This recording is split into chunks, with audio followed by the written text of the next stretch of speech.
Hello everyone, welcome to this week's Meet an Expert Careers webinar. So today we have joining us someone who has experience as a hiring manager, and he also happens to be my colleague as the president and founder of Teachers on Wheels. So please welcome Chris Anthony. Hi Michelle, thank you very much, and hi everyone for joining. This is an important webinar. You know, we're living in a very desperate times in terms of COVID-19, and a lot of people have lost a job. People's jobs are going to be different in the coming months and years, so we have to think of what the new normal is going to be. So even when it comes to job hunting, when it comes to job searching, I think we have to think of a new normal. I've been a hiring manager. I was fortunate to be a hiring manager for the last 20 years in high-tech companies, mostly European and American companies. And I was also very fortunate to hire hundreds of people into the organization. And some of those are doing a fantastic job in the industry. They're in senior roles. I really enjoyed seeing them grow from an earlier in career employee to senior employee as well. So, so that's what I'm going to share is my perspective on the hiring side of the house, and every hiring manager has a different angle into what they want to focus on in terms of hiring. But this is my lessons learned in the last 20 years. So the topic of tonight will be what an employer wants. Okay. So what are the three big challenges a hiring manager has today, especially in COVID-19, right? We have, just in 1 month, we had about close to 90,000 people losing their job. And just imagine, any open position, there are going to be a lot more applicants. It's not going to be like few applicants who are going to apply and chances are you may get in. There's going to be a lot of applications. Employers have more options to choose who they want. But at the same time, they're also bombarded with hundreds of applicants for one single role, right? They don't have enough time to spend on each applicant to review the resumes. So how do you stand out among 200 applicants? I have seen roles where there are 450 applicants for one single position. It was not like that before. So the biggest challenge the hiring manager has is time to hire, right? On an average, it takes about 42 days. On a good day, this is not COVID, this is pre-COVID. It took 42 days to hire an employee. If you're a high tech, if you're really a specialized professional with specialized skill, maybe 90 days. Now, I have had the rec sitting with me for close to 120 days also, right? So we had to change some things to make it fit. So the first thing is the time to hire. The second is the cost of hire. On an average, this is in US dollars, by the way, to hire one candidate, it costs a company $4,000. Just imagine AWS, for example, or Google. They're hiring 200 people in Australia. Times 400, it's a lot of money they have to spend. A lot of money to spend to hire those candidates, right? Now, what do they do to reduce the cost and the burden? That's something that we'll look into it. The third thing is the scope of the role, right? You need to have a good attitude and skill for the job. Mind you, I've used the word attitude first, then the skill after. Because attitude is something that I look into an employee. If you have a good attitude for job, that means you are capable of learning any skills, because skills keep changing all the time, but the attitude is something that you carry in and day out.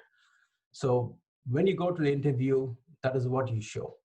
Skill is something that you always learn, and it keeps changing over a period of time. And also you'll know that the hiring manager has to work on the fiscal deadlines. So what I mean by that is you will see there'll be a sudden rush with the recruiters asking you, come for an interview, we have to close it off, because there is a fiscal budget approval that happens. The board or the senior managers approve a budget for a particular role, and that has to be filled in quickly. Otherwise, if you hold on to your rec for a longer period of time, chances are it may get canceled, right? So avoiding the cancellation and reapplying, go through the whole approval process, which tells it may take about 40 to 90 days. Recruiters and hiring manager push with a short time frame to hire, which means that they want you to be on their interview like a couple of days a week, or a number of interviews you may have to attend, because that is, you may have to really allocate the time, right? Some other recruiters also build in a pipeline, so they don't have to go recruiting fresh candidates every now and then. They have a good, healthy pipeline, so they can just go tap into the pipeline and start hiring, so that they can keep it less than 30 days to hire, right? Because the performance, the recruiter's performance, is also based on how quickly they can hire a candidate. So the agenda at the top level is we're going to see the resume architecture. And also I'll show you how to match your resume to a job description. And I also will talk to you about how to use a SAR principle to tell your story. So resume architecture, right? So when you look at this, on the right-hand side is a resume which I created for a job description that is right now listed in Seek.com. Okay, so if you look at the resume, there are 6 different components of the resume that were highlighted. One is your name, where you come from. Yeah, that means your suburb and your state, your email ID, and your mobile number. I have seen a lot of resumes that many people have posted and also sent. And in my years of experience, I've seen a number of different things the resume consists of in this section 1. One is your date of birth. Yes, your street address is not really required these days. Some people are sending the passport numbers, the father's name, the date of birth, the visa class. Some of them have attached photographs to your resume. Some of them have put boundaries and graphics around their photos and text boxes, shading and what have you. All these are not required. In fact, by giving your passport photos, your street address, date of birth, you're also encouraging digital hacking. People can go and create another email ID in your name, and they can hack into your system, and you're going to lose. I've seen a lot of people losing their money and the bank balances, but just giving all this personal details. So my request here, my suggestion is the 3 lines I've given: the name, the suburb, state, email ID, and phone. That's the minimum you have to give. You may have to give your address when you apply for a formal application in a form, or if an employer asks for a street address, then you may have to give. But otherwise, this is sufficient to apply for a job. The second section, the objective, is to customize this section according to the job description. We will talk about this more in the next slide, because there's a detailed description of that. But keep this brief, keep this to the point. And also, this section tells you what exactly you want from the employer. You don't want to give an impression that the employer will have to go and review this section and find out what you want. You have to tell the employer what you want. For example, you want to be a digital marketer, and you're calling it out, I want to be a digital marketer. You don't want also to put every kind of experience that you have in the section, because that will not cater to the job you're applying for. You have to be specific in what you have for that job. The third section is the summary section. This is the education, or you can just call summary. You don't have to call summary of qualification. I'll tell you in a minute why summary of qualification is needed for some candidates. If you just put summary there and all your education, your experience, just it's a teaser. Don't give too detailed. I've seen people write a huge paragraph for everything. People don't have time, right? So it's like an executive summary. It should be brief, it should be a teaser, and it should be relevant to the job. More on next slide, how to write these two sections. 2 and 3 are very critical for you to be successful in getting in front of a recruiter and the hiring manager. The fourth bullet point, the fourth point is work experience. So what I have been using throughout the career when I coach people is for them to use something called a SAR principle. We'll talk about this much later. SAR is situation, action, and your response, your results. What is the result because of your action? Okay, so don't make up stories in here. Be factual. Use interesting and relevant experience examples. You know, you may have about 10 examples. Choose the best example you want to use because that's the example you want to talk in your interview if you're called. And if you write it yourself, you know how to craft it much better. Okay, don't let anyone write because you are the one who's going to talk about those bullet points in the interview. So we'll talk about that much later, like, you know, in the next slides, how to craft point number 4. Now, this is a key point as well. Point number 5 is your work experience. Your work experience, you may have worked in one place for a long time, right? You know, 4 years, 5 years. You can break this work experience into different lines. For example, you might have started as an email marketing specialist. Then you moved up to a social media marketing specialist, right? Now you put the dates, month, year, and, you know, like this, in this format. I like this format because it tells me on the left-hand side which company, what roles you had. On the right-hand side, it tells me where you worked and how long you worked for. It's not jumbled up together. It's clearly separated. I also want you to write the month you joined and the year if you work for less than 2 years in a company. I'll tell you why.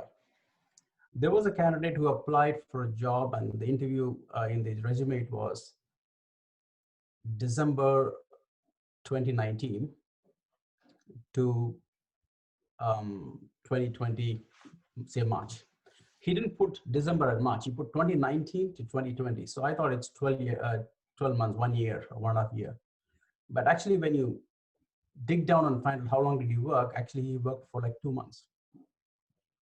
So rather than giving an idea saying that, you know, I worked for 2 years, it's better that you have a clear month like September 2019 to present, if it's under 2 years. If it's more than 2 years, break it out like this because it's very clearly articulating as to how long you were there.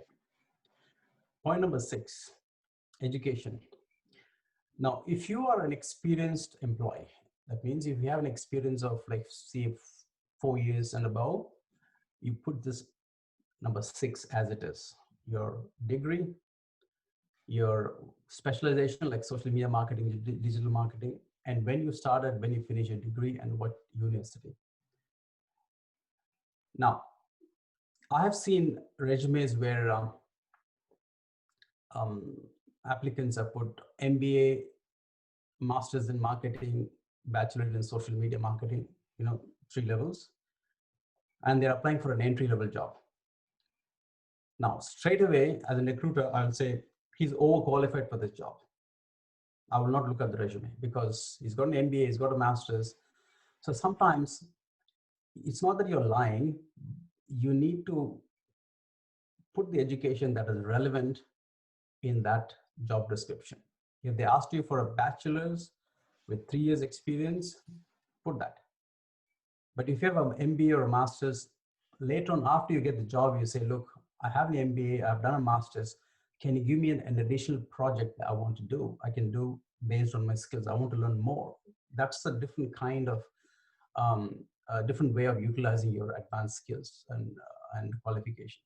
You don't have to put all your qualification in one page, and don't think that's going to, you're going to be looked at favorably because you have a higher qualification, because that can also work against you. Okay, so if you have any questions, just drop it in the box, then we will take the question after this. Okay, so, and one last point was, if you're new, right, if you're under 1 or 2 years new, fresh out of uni, you want to add this point number 6 on top to point number 3. So you say summary of qualification, and you put all your project details, because you won't have a lot of things to write here, right? What projects you had, what work experience you had during your uni days. Those are the stuff that you put here in point number 3, right? So that's why you call summary of qualification. You can also keep it here, but the summary, you bring it on top to point number 3. Okay, so how do you match your resume to a job description? Now, on the left-hand side is the actual job description that's advertised in Seek as of today, right? On the right-hand side is your resume that I wrote. Now, look at the highlighted words or phrases here, and look at the underlined phrases here, okay? Now, why it's important to match the job description, the keywords, into your resume. The reason is, most companies today use what you call as an ATS, Application Tracking System. So when you apply, the resume is fed into the system and it tells you the match rate. If your match rate is less than 80%, you will not be called for an interview. If the match rate is more than 80%, you have a better chance to be called for an interview. So how do you address the match rate? Is read the job description, highlight those key points that you're very well versed with. For example, if you're a digital marketing person, you may know email marketing, SEO, SEM, content marketing, click-through rate. Highlight all those skills and those expertise that you have. Now come to your resume and customize your resume based on what they asked. Now, many people, what they do is they have written a resume a year ago or 2 years ago. They use the same resume for every job, even without reviewing the job description. And no wonder you're not called for an interview. No wonder you have no visibility in the eyes of recruiter and hiring manager.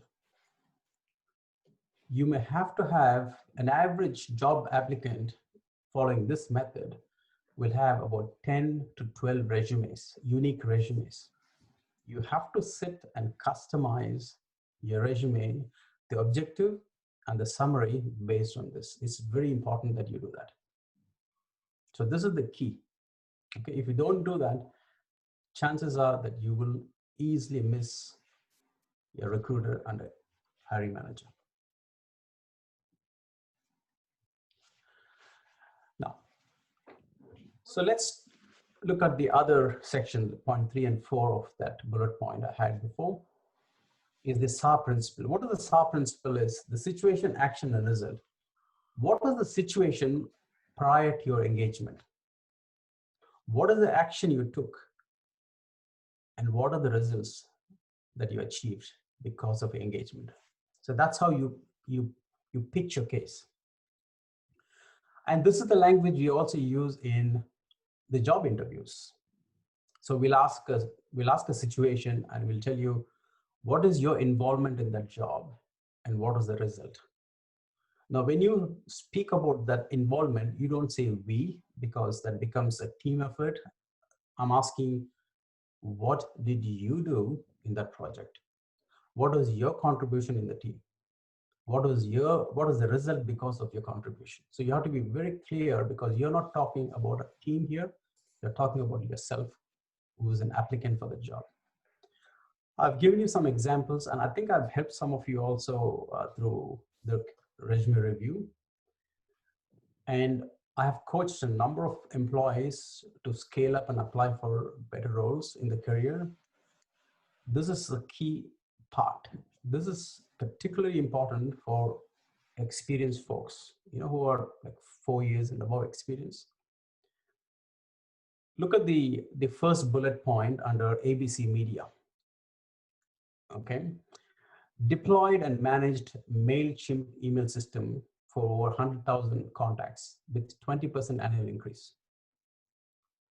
Okay, so it's an action word: deployed and managed, achieved, produced.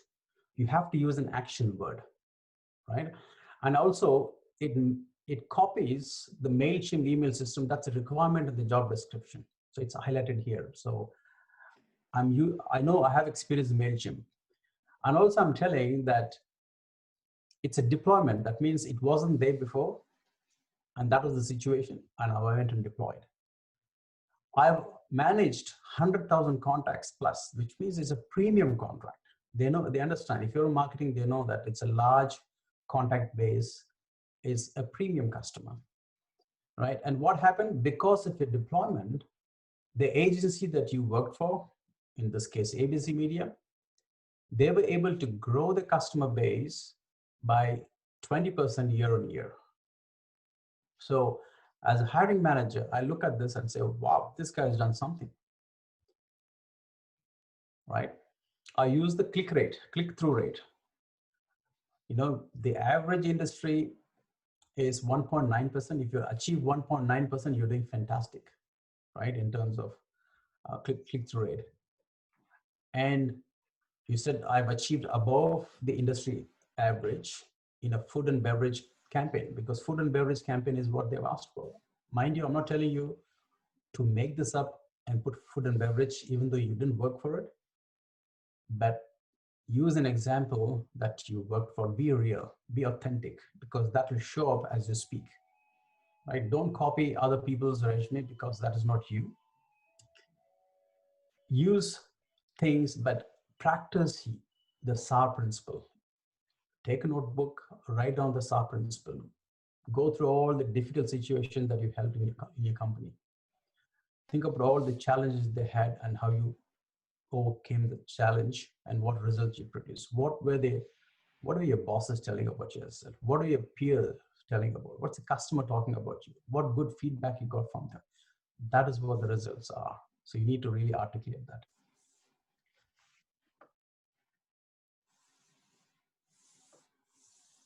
Okay, summary. Remember, recruiters and hiring managers have hundreds of resumes to review every day. They don't have too much time. Maximum, they allocate a minute, less than a minute per resume. They just scan through. If it doesn't catch the eye, gone, right?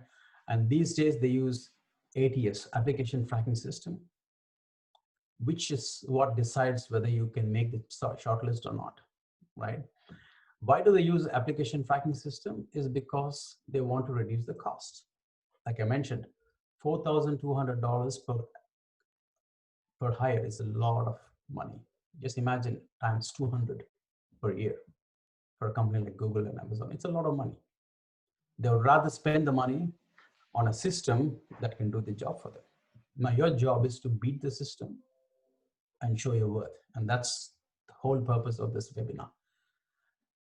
And also some of the companies recruit overseas recruiters because in Australia it's expensive. So what they have is they have the junior recruiters sitting in some countries, and they will be doing all assessment on you. They'll go to your social media feed, they'll go to your Facebook, they'll go to your LinkedIn, they'll go to Twitter, and they'll try this. There are programs today they can go and pull out information about what you wrote and what you didn't write. And they can profile you based on what you've written, and they make decisions. They give that intelligence to the hiring manager. So that's one of the areas that you need to be careful also, is how do you portray yourself to the outside world. And you may also have recruiting companies from overseas calling you and asking about you. So you may have to work with the recruiting company first then the recruiter of the hiring company and the hiring manager. You have to go that route as well sometimes. There's no direct company to company hiring. So you have to be mindful about how you get into the company, right? Remember to match your skills to the job. That's the key. Match your skills to the job description. Keep it real. Remember, you want to get to 80% match rate or 70 and above. So 3 things we discussed today: the resume architecture, resume to a job description matching, and the use of SAR principle. With that, I will open up for questions from anyone of you. So if anyone has any questions, please just type them into the chat and Chris will answer them for you.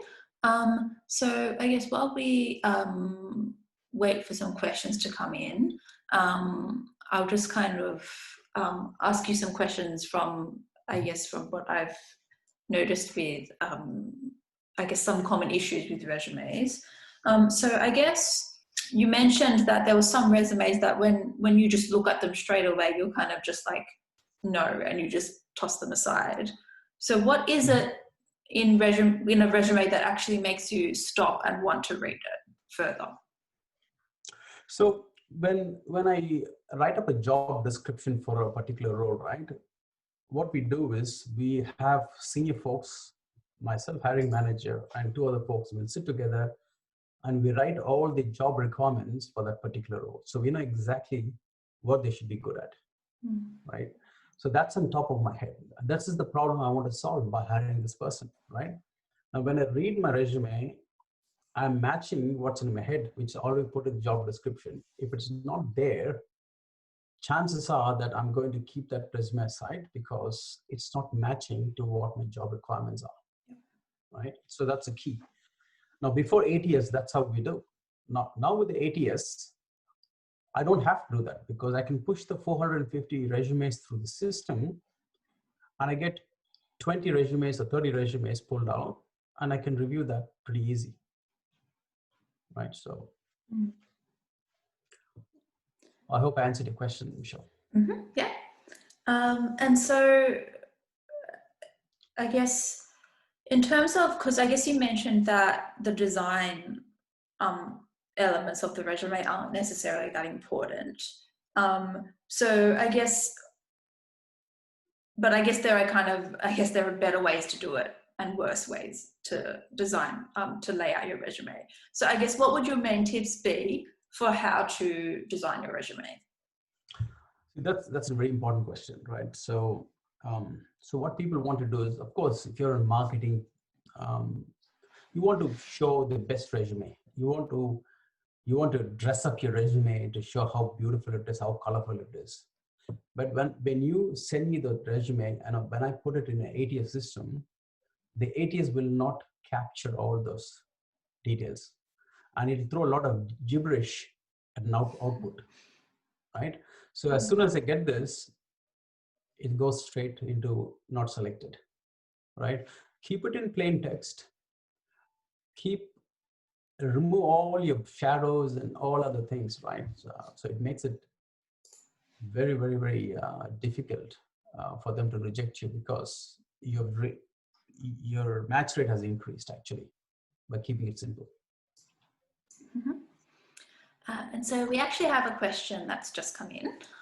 So it's, what is the typical number of pages in a resume for someone with more than 20 years experience having worked with 10 different companies? Yeah. No. I average for any resumes, right? I would recommend maximum of 3. I've seen some 5 resumes also, but people don't go to the 4th and 5th page normally. They just go through like a few seconds. 3 pages is the maximum I would go. I would use bullet points. I would not really. I like a lot of white space because most of the time when hiring manager brings the resume printed out to the interview, they also want to write next to that. You don't give them enough white space, then they have to write in another paper. And if they want to make a decision, see how much complicated it's going to be. Like they have to refer to another paper. So give a lot of white space, bullet points. Don't write lots of big stories, because that's where you have an interview. You can talk about the stories. So yeah, I hope that answers your question, Jaya. Mm-hmm. And yeah, of course, if anyone else has some questions, even if it's about the specific industry you're applying in and that kind of thing, please just type them in. And so I guess another kind of common thing that comes up is, how do you write a resume when you're looking to get into a new industry where you don't necessarily have any kind of experience in that specific industry, or it's not a field that you formally studied in? I think this is not easy, just to write a resume and get into the industry. That's a difficult part, right? Yeah. Especially with COVID, a number of people are trying to change the complete industry, right? They may be in retail, they want to go to manufacturing to whatever, right? Mm-hmm. Now, this is actually a good time also to change the industry, because COVID is pushing you to go to different directions, and employees understand that. But like I mentioned earlier on, what is the attitude that you bring to the role? That's a key. Any job, anything that you apply, if you go with an attitude of learning and you show them that you have learned. For example, if I'm going to become, say, a teacher, right? And I'm an engineer, and I have 15 years experience as an engineer. I want to be a teacher now. Now, if you're going to apply in the resume, you have to show to the recruiter or hiring manager what things that you have done in the last 6 months to become a teacher. Have you upskilled? Have you attended a number of webinars? You can say, look, I attended 15 webinars on online teaching, for example, given COVID situation, right? Now you have to tell me that, have you really changed you're just trying out as a passive job seeker, or actively want to become a teacher, right? So show me what are your key activities that you've done in the last 6 months to want to become a teacher, which is a new industry for you. Training, your voluntary work, the things that you've done. So that is really impressive. It has to be aligning to the industry. And again, use the SAR principle, right? What situation you had, what action you took, and what results you got. Yeah. And so I guess often resumes can be a bit bland. They kind of seem a bit boring. And so maybe sometimes when someone's writing a resume, they might want to kind of inject a little bit of their personality into the resume. Do you think that there's any room to do that? And if there is, how can you best kind of showcase your kind of personality? See, we saw that, right, in the earlier section. Mm-hmm. So if you look at your objective section on the right hand side, you can see, you're showing your attributes. You're a professional. You have an excellent record of digital marketer. Mm-hmm. So this is where you put your personality in. So you're a proactive person. You're a planner, right? You come with a professional attitude, and you have proven result of what you're able to achieve. So that's where you put all this, but you have to really word it in such a way that the job description also matches. So it's very important that you do that. Yeah. Because you can really see, if you look at the job description, they want somebody who can help them in the business to make money. They want somebody to be very creative on learning all the aspects of marketing, like SEOs, the digital content, and all that. Google Analytics and digital marketing platforms. So they want you to be innovative. At the same time, they want you to achieve business results for their end customers. So that's the kind of person they want, right? So this is not even my field. That's why I picked up this resume of digital marketing, because I'm an IT guy. I can easily write a resume for IT, but I wanted to take it so that I can explain to you how exactly you can match the job to a job description and to your resume. And so also I guess that certain industries or fields may kind of have certain, I guess, practices that that differ from how to write a resume in other industries. So what is the best way for someone to find out what those kind of typical resume conventions are for the particular industry they are applying in? Yeah. See, for example, I mean, this is a great question. Like, for example, I have seen this because coming from an IT industry, we have a lot of jargon. We use, those days we used to use frame relays and WAN protocols, and you can use a lot of number of acronyms. And as an industry person, I understand where they're coming from, right? Every industry has their own share of these acronyms, right? It's okay to use this, but mind you, you're not reaching a hiring manager as a first stop. You're reaching a recruiter who is not technical, right? The recruiter does not understand some of the acronyms that you use in the industry because recruiters are generalists. They're not technical, right? So they are the first gate that you have to go through. If you don't go past the recruiter, you have no chance reaching the hiring manager, okay? So as much as possible, try and reduce the jargons and try to elaborate on shit. That's why, for me, the SAR principle works because it's a language that you talk. It's a story that you tell every time, right? And it's very important that you reduce the jargon, keep it in bullet point, and recruiters are there to match the resume based on the job description. That's what they're trained. You have to beat that first gate. You have to overcome the first gate to get into the second one. That's a great question. And so also I know that some of our participants are from an international student background. And I think a common thing that comes up is, do you need to include your IELTS score in your resume? No, you don't have to. Because why would you include anything that the job description did not ask for?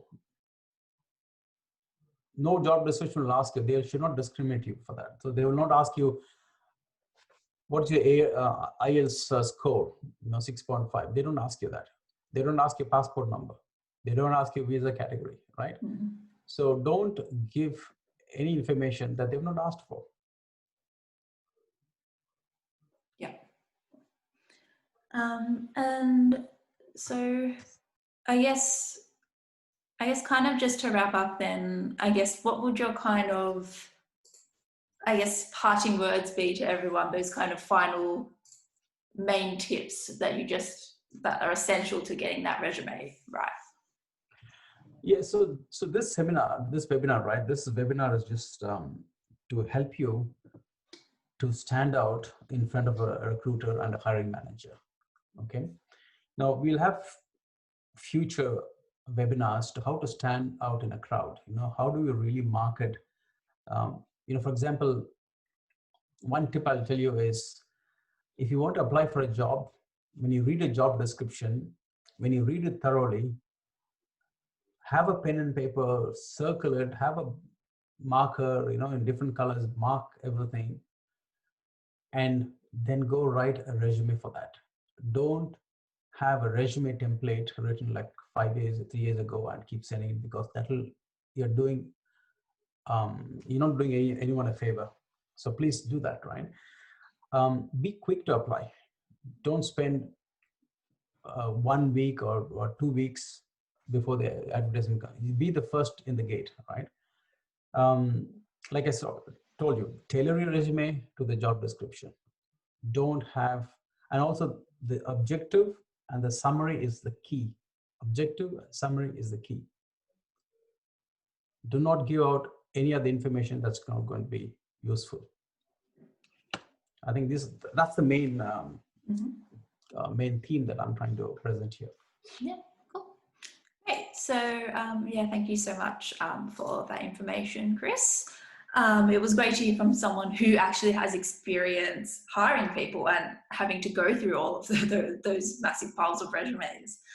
And so we do actually have, just before we finish the webinar, just to let you know, we do have our own resume review service, which you can find on all of our social media platforms. And I'll be putting a post up soon about that again, so you guys can see it. So you can submit your resume to us, and we will send you back your resume with some tips and that kind of, so some kind of feedback to kind of let you know where you can perhaps improve, that kind of stuff. So yeah, if you would like us to review your resume, please just look out on our social media, and we'll have the link there for that. And also, I guess it's really great that you guys came to this webinar, because even if you do submit your resume, it's great because we can't rewrite your whole resume for you. It's great that you have this these kind of tips to guide you. So yeah, thank you so much everyone for joining us today. I really appreciate it, and hope to see you next week when we have someone who will be talking to you a bit more about how to do well in job interviews. So yeah, see you then. Thanks, Michelle. Thanks everyone for joining. See you next week.